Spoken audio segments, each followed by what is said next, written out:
Hello, I'm Zett, and in this video I will show you Despertar del Cementerio, my Spanish is horrible, version 10 for the PlayStation Portable. It is supporting every single PlayStation Portable, including the new ones, as you can see from these buttons, that this is some kind of PlayStation Portable 3000. And just to show you that it works and you can fully unbrick a PSP 3000, any PSP, with this software I will show you. It is currently running version 6.39. So just refer to the article in the video that I've linked. It's a Wololo blog post where you will need to know everything you need to know, how to set this up, how to run this and so on. And then you can just follow the video instructions. So at first, I have a firmware updater here for 6.61. I'll run this later to show you that I will intentionally brick this PSP 3000 and then I will use a barian sweeper to unbrick it. Don't copy the part where I brick the PSP. That is not what you should copy. So at first, we need to run any custom firmware. Since my PSP is currently running 6.39, I will just use this LME launcher and launch into the LME custom firmware. I'm currently intentionally using version 6.39 to show you that the firmware right now and the firmware afterwards are different. Because afterwards, after we're done, also you can see it says model 07G, so it's a 7th generation PSP 3000. After we're done, I will switch over to the 6.61 firmware, and we will have the 6.61 ARK custom firmware. And later on, we even have the CIPL flasher, so it's a permanent full custom firmware. So now for the instructions. You need to have a PSP running any custom firmware. This one is PSP running any custom firmware. So we will launch our ARK DC installer. And once this is done, we will proceed with the barian sweeper. There's also a PC tool you can use to configure the memory stick. I'm currently just doing this on the PSP because it's visually more pleasing to do. Also, it means you don't necessarily need to use the PC program. Okay, press X to begin. Let's start. If you followed the instructions in the blog post properly, you will have the 661.ppp file on the root of your memory stick. If you don't, this program would have already complained that the file is missing. But as we can see, our DC-ARK installer is currently extracting the 6.61 firmware modules and will put them in the right place. At the very end, it's also injecting the IPL into the memory stick's boot sector space, and once that is done, installation is finished. If this installer gets to 99% and then throws you an error message, it means you do not have enough IPL sector space in your memory stick, and you will have to reformat it using a tool that can do this, such as the PSP tool or certain programs on the computer. But that is also described in the blog post. This will take a while because it needs to extract the entire 6.61 firmware. And once this is done, I will intentionally brick my 3000, something you should not copy. Just to show you that I'm 100% certain that this does work, it will work, and it will of course also work for you if you have the correct requirements.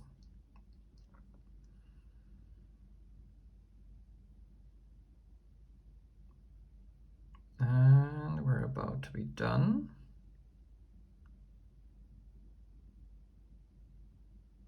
Here, this IPL loader stuff. If this throws you an error message, you have to reformat the memory stick using a certain tool, such as the tool which is called PSP tool. It's a homebrew you can run on your PSP, which will take care of the correct formation of your memory stick, and then it should have enough sector space, and then you can just rerun this tool. So it actually injects the IPL as well. Okay, so the memory stick is prepared.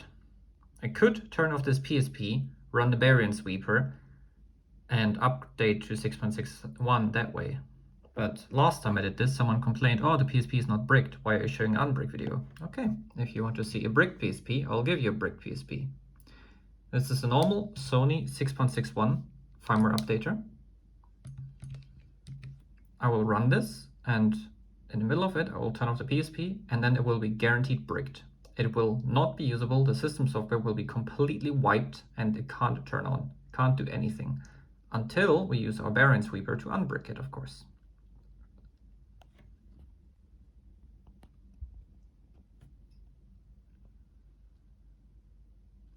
Like I said, this step is just for demonstrational purpose. You don't have to repeat this. You should not copy this.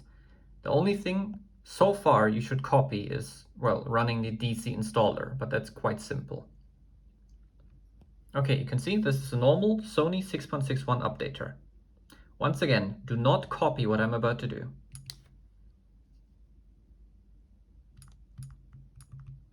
If I press X, it's going to start the installation of the official 6.61 firmware. We wait until we reach a certain percentage, because then we'll be sure that it definitely did do something to PSP and so on. So at first, we're going to take out the battery. It's a bit hard to do with one hand, but we should be able to do this.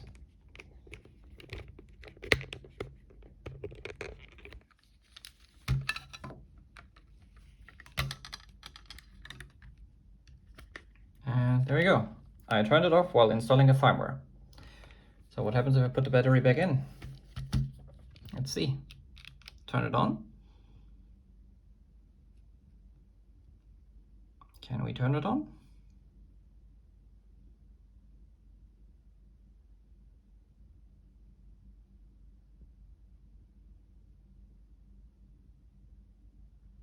Nothing.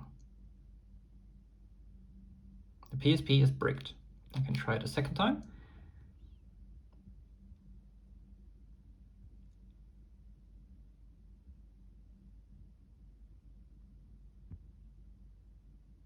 Nothing. See, this is effectively the behavior of a brick PSP. It shows the power LED for a few seconds, like 10 or whatever, then turns off. You can't do anything with it. It's bricked. The software is broken. The system software is completely wiped. So what do? We take out a battery, and then we use our PySweeper software on the computer. I have already connected, let's clear the monitor. I have already connected my my barian sweeper with my computer, and I will press start to start the service, obviously. I should stop the service first and then start it. There we go, this works.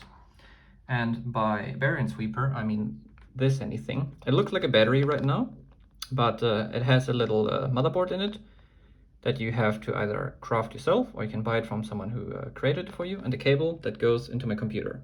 And this cable is, well, it's effectively connected to the PySweeper software. So what we're going to do is, at first, I put in the power supply for the PSP, because, like I said, this is not a real battery, so we will need to have some kind of power. And then I put this battery, this barian sweeper battery, into the PSP.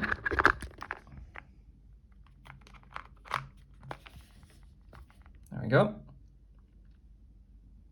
It will take a while, like 5 to 10 seconds, but the PSP should automatically turn on.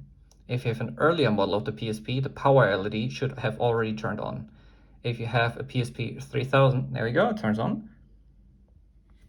And as you can see, we have now Despertar del Cementerio. Like I said, the power LED is currently not turning on. I think this is a weird quirk of this 7th generation PSP 3000 model, but the earlier PSP models, like the 1000, 2000, and the 2 earlier builds of the 3000, like the 3rd and the 4th gen, and the PSPgo and the PSP Street, those ones should have the power LED lit up, but it doesn't matter. For the functionality, this doesn't change anything. So as you can see, I'm using my barian sweeper and the memory stick that's in here that we've prepared with our DC installer to boot Despertar del Cementerio. Like I said, my Spanish is horrible, so the pronunciation is slightly wrong, but whatever. And as you can see, we can now install 6.61 ARK custom firmware. We can install the 6.61 Sony firmware.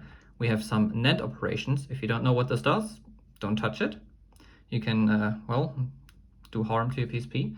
And hardware info. If you click on it, you can see it says model 7G, bright is the PSP 3000, motherboard TA95 version 4. Well, let's skip to the interesting part. We're going to install the 6.61 ARK custom firmware.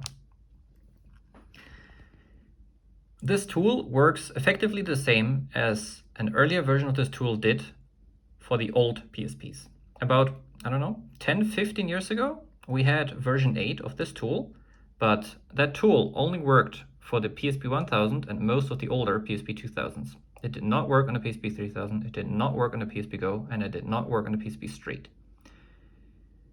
Nowadays, well, as of today, this tool works on every single PSP. If you have a barian sweeper, you can unbrick any PSP 3000, PSPgo, or PSP Street, well, the E1000, with this tool. Assuming you prepare a magic memory stick, which is what we did with the DC maker, or DC installer, whatever, and, well, the barian sweeper. So you can see it's flashing files, and once this is done, I will put in a normal battery, and I will temporarily disconnect the power supply, so you know the PSP had been fully shut off, and then it should immediately boot the custom firmware. Immediately. We haven't used Infinity, we haven't used any kind of permapatch. This is installing the 6.61 ARK custom firmware with CIPL. If you don't know what CIPL is, it's either described in the blog post, or if you want a short summary, it's basically the best way of installing a custom firmware and making it fully permanent. It's the same way that was used on the old PSP 1000 and 2000, where you had a full permanent custom firmware. Okay, we took out the power supply. No battery yet. And we put in a normal battery. This one is sufficiently charged, should have like 80% or whatever. And if I now try to turn on the PSP, oh, there goes the power supply. If I now turn on the PSP, it should work, it should boot, and it should immediately load the custom firmware. Oh, something's happening. Let's see.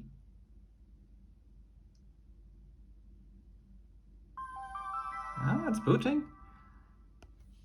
And there you go. We unbricked our PSP 3000 7th generation.